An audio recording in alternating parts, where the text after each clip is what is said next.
Hi, I'm Alex with Kapatalyze. I've had a little bit over 8.5 years of stock market trading experience, and these are the biggest mistakes that I see beginner traders making. One of the biggest mistakes that I see beginner traders making is that they're trading what they don't understand.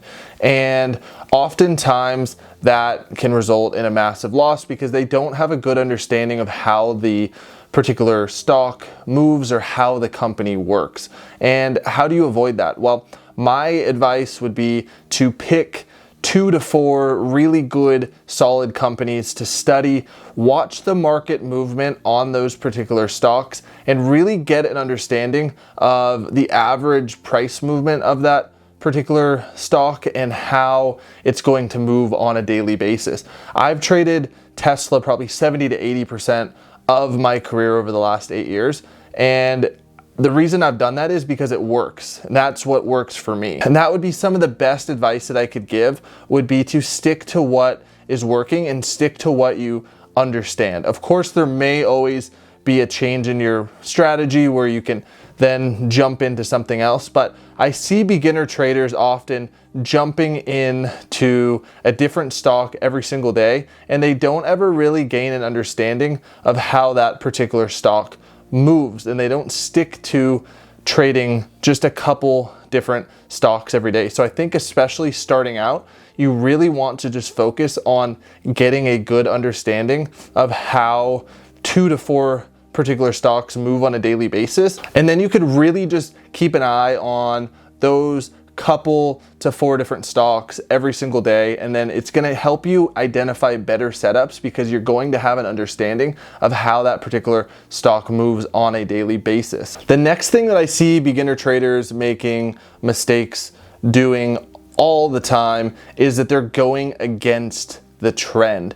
It's very simple. You've probably heard it many times, is that the trend is your friend. And what I see the beginner traders doing is that they are trying to predict the reversal. Let's say that SPY or Tesla or whatever we're trading has just continued to pump up to overbought levels. Well, you know, it's not to say that that can't then reverse, but trying to predict the reversal right at that time and jumping in right at the top and expecting to have the stock go down is never a good move, because you know the trend could just continue to go up. So what we really want to do to avoid that is we want to be patient. We want to wait for a confirmation that it's going to move in that direction.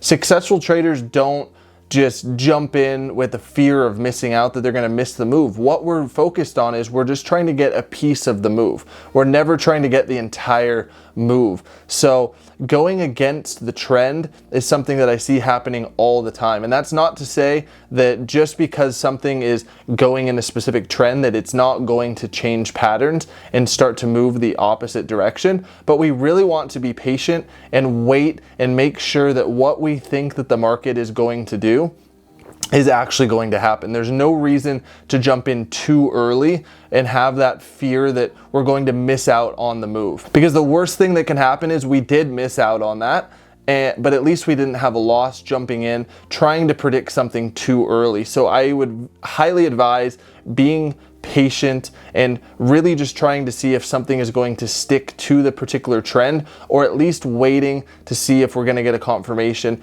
that the stock is going to reverse in the opposite direction. The next thing that I see happen probably more times than not is overtrading, especially from beginner traders, and sometimes even from more experienced traders when they've taken a big loss on the day. And what we can take note from successful traders is that they're only taking a few trades per day maximum. Just because you made, let's say, $1,000 in 30 minutes doesn't mean that you're going to make $1,000 if you trade another 30 minutes. I can speak from my own personal experiences that the days that I took more than, let's say, 3 or 4 trades on a day were never my best days. The best days that I ever had in the market was when I was patient, really waiting for quality setups, and I only ended up taking maybe 1 or possibly 2 trades on that specific day. So we really want to make sure that we're not over trading, because it's going to overexpose us to risk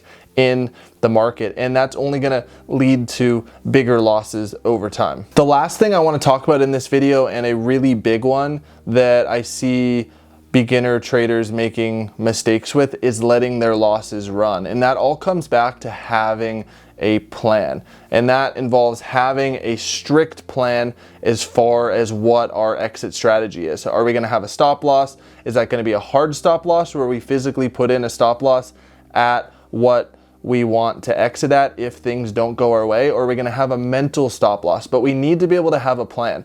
So many times I've seen beginner traders and even more experienced traders on a bad day, they take a big loss and they hold that loss as the loss continues to spiral into deeper and deeper red territory. The bad thing with that is that there is a chance that the stock might come back up, but we don't want to be in that place where we're really hoping and praying that the market is going to do exactly what we want, because more times than not, it probably won't. So that's why we need to have a very strict plan. For trading options, we want to have a set percentage that we're going to get out on that specific trade if things don't go our way. If we're trading common shares, we want to have a very strict stop loss either in our head or on our chart that is going to help us get out of that trade when things don't go our way. Because frankly, things are not always going to go our way. And the way that we're going to be able to continue to stay in the market and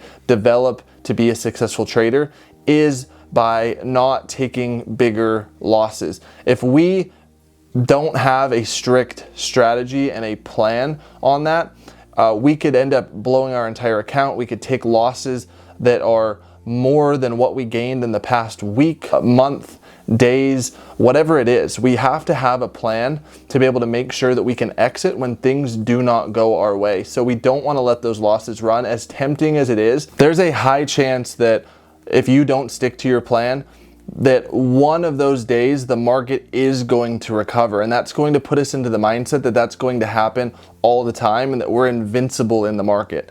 And the one day that that doesn't work, we could lose everything. So we really want to have a strict exit strategy, and we don't want to let our losses run more than what our specific plan is. I see that happen so often with beginner traders, and oftentimes that's why they become a percentage and they end up quitting because they ran out of capital or they just cannot take trading emotionally. So being able to have a very strict plan of when we're going to exit when things are not going our way is going to only help us continue to stay in the market and become profitable traders. If any of this was helpful, please go ahead and hit the subscribe button. If you'd like any more information in depth about this, I've included some links below, including where I have a free trading community where I'll be discussing what I'm trading on a daily basis, giving updates, and discussing overall market movement. So feel free to go ahead and check that out. I really appreciate you watching this video, and I will see you in the next video.